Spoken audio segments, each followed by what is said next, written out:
nga tuli mu kaseera aka buli omu okwata ku ttama ne yeewuunya n'abuuza nti ki ekigenda maaso mu Uganda. Tulaba abakulembeze abasuubiza okutuyirawo omubiri nga bali mu kugabana kasente kaabwe bagenda maaso na kubeera nga bakalya.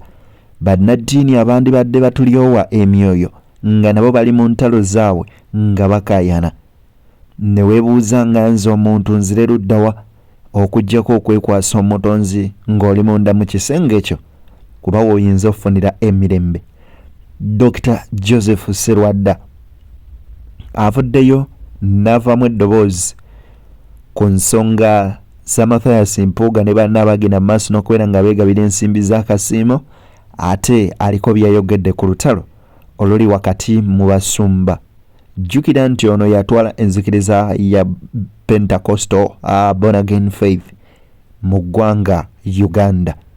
Nkusaba muganda wange gwandaba subscribinga, likinga, sharinga ate tutandike ensonga. Ayagala okulanga naffe simu weeryawo esembyeyo 577 beyond the newsroom where untold story is revealed.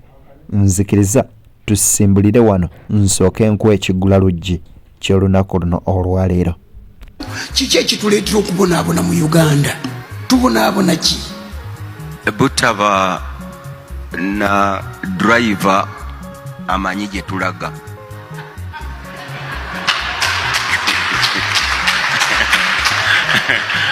Omanyi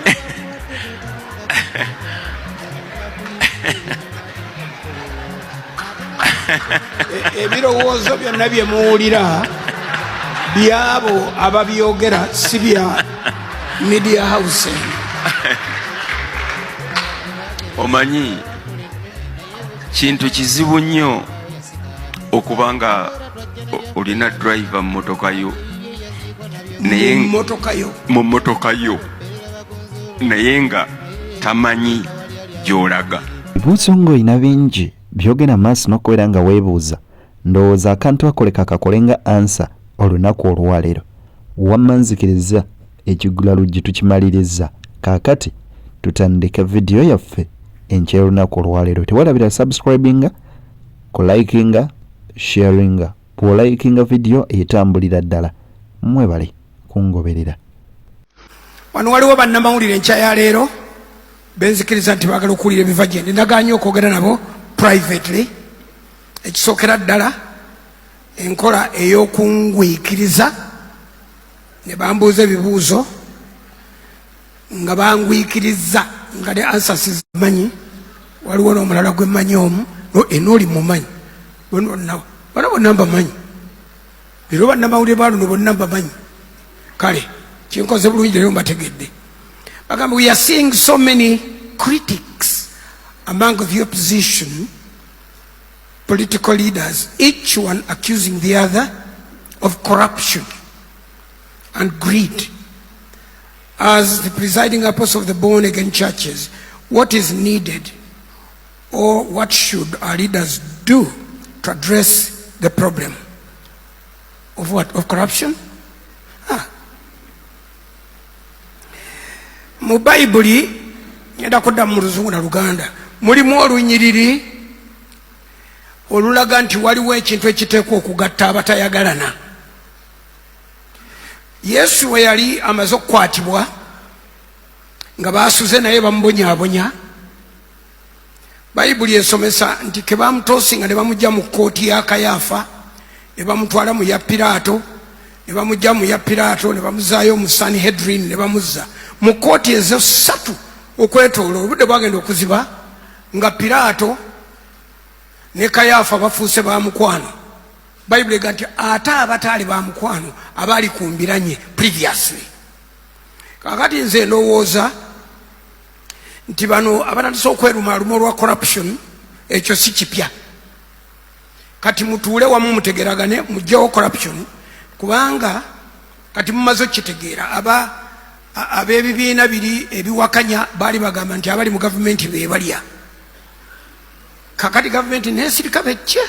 Kakati abali mu bibiina ebivuganya ate batandise okwewako nti nammwe kati mulya, ekitegeeze bonna bwalya. Kati mutuule wamu munoonye solution ku nsonga ya corruption.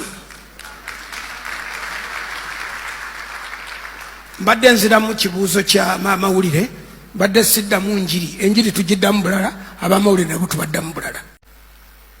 What do you have to say about the parliamentary commission bonanza, where we see commissioners awarding themselves huge sums of money to themselves in the name of parliamentary awards?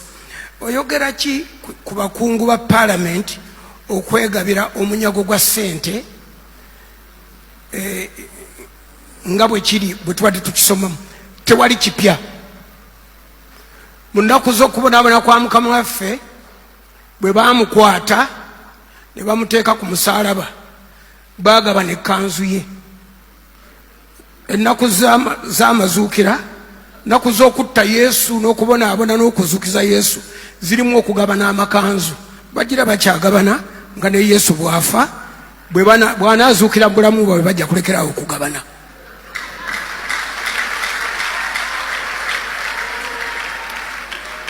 Okusinziira ku Dr. Joseph Sserwada ku nsonga za Mathias Mpuuga kw'oteeka banne abeegabira akasiimo ke biliyoni emu n'obukadde 7 agambye bagira bagabana kuba ne ku mulembe gwa Kristo byaliwo. Omanyi omuntu asinga okubeera nga alowooza nnyo ye musajja mukulu ono Dr. Joseph Sserwada, era tagenda maaso n'okubeera nga addamu ekibuuzo nga kigendagenda maaso n'okubeera nga kimuleetera okwejjusa nayogedde kyaki.